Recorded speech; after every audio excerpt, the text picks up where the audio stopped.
Непогода также преподнесла неприятный сюрприз энергетикам и всем жителям Новобурасского района. Сегодня утром там из-за шквалистого ветра и сильных осадков произошли порывы линий электропередач.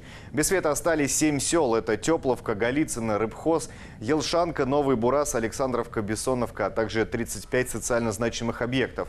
Сейчас на месте работают все оперативные службы. В район направлены автономные генераторы. Работы продолжаются, и на данный момент, по последним сведениям, без электричества остаются почти 3000 человек.